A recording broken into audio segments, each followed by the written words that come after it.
নমস্কার বন্ধুরা, আমি সম্পাস কিচেনে আপনাদের অনেক অনেক স্বাগত।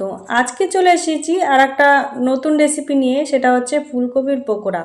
এই ফুলকপির পকোড়া আমি কিভাবে তৈরি করি সেটাই আপনাদের সঙ্গে শেয়ার করব। চলুন তাহলে দেখে নিই আমি এই রেসিপি কিভাবে তৈরি করছি।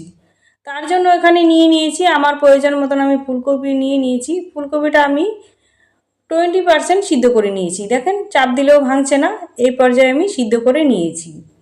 আর নিয়ে নিয়েছি এখানে একটা বাউল, নিয়ে নেব 3 চামচ বেসন, আর নিয়ে নেব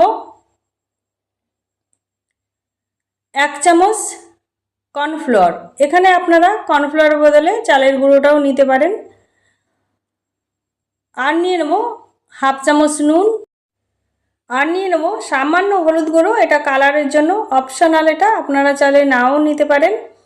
আর নিয়ে নেব হাফ চামচ লাল লঙ্কার গুঁড়ো, আর নিয়ে নেব ছোটো চামচের 1 চামচ ধনের গুঁড়ো, আর সামান্য কস্তুরি মেথি। আর এখানে বাটা আদা নাই, এখানে একটু গ্রেট করা আদা নিয়ে নিলাম।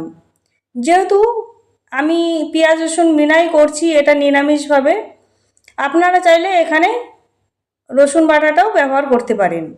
ভালো করে মিশিয়ে নিয়ে একটু একটু জল দিয়ে একটা ঘনত্ব ব্যাটার তৈরি করে নেব। আমি এখানে এরকম ঘনত্ব একটা ব্যাটার তৈরি করে নিয়েছি। এদিকে আমি একটা কড়াই বসিয়ে দিয়ে গরম হয়ে গেলে দিয়ে দেবো বেশ কিছুটা রিফাইন তেল। তেলটা গরম হয়ে গেলে যে ব্যাটারটা করেছিলাম তাতে আমি ফুলকপিটা একটা একটা করে বুড়িয়ে নিয়ে তেলের ভিতরে দিয়ে দেবো। এইভাবে করে একটা দিয়ে দিয়েছি, আর একটা দেখিয়ে দিচ্ছি, এভাবে তেলে দিয়ে দেবো। এইভাবে করে আমি সবগুলো আমি দিয়ে দেবো। একবার হলে বন্ধুরা এইভাবে বাড়িতে বানিয়ে খেয়ে দেখবেন, গরম গরম ডাল ভাতের সঙ্গে খুবই ভালো লাগবে, কিংবা সন্ধ্যায় চায়ের সঙ্গে খেতে পারেন। আর শুধু মুখে তো ভালো লাগবেই এই পকোড়াটা। আমার সবগুলো পকোড়া এখানে দেয়া হয়ে গিয়েছে। এবার এক পাশ হয়ে গেলে আমি উল্টে দেবো।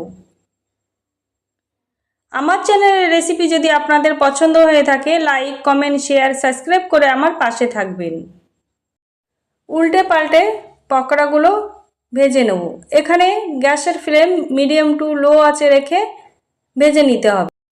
আর এই পকোড়াটা ভাজতে বেশি সময় লাগে না। আমার এখানে ফুলকপির পকোড়াটা ভাজা হয়ে গিয়েছে, এবার আমি তুলে নেব। আমি সবগুলো পকোড়া একইভাবে তুলে নেব।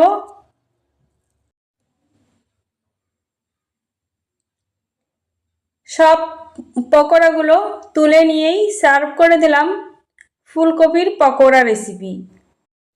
একবার হলে বন্ধুরা এইভাবে বাড়িতে বানিয়ে খাবেন, আশা করি ছোট থেকে বড় সবাই খুব পছন্দ করবে। আজকে তাহলে এই পর্যন্ত। সবাই ভালো থাকবেন, সুস্থ থাকবেন। আবার চলে আসবো অন্য কোনো রেসিপির সঙ্গে। ততক্ষণে সাবধানে থাকবেন।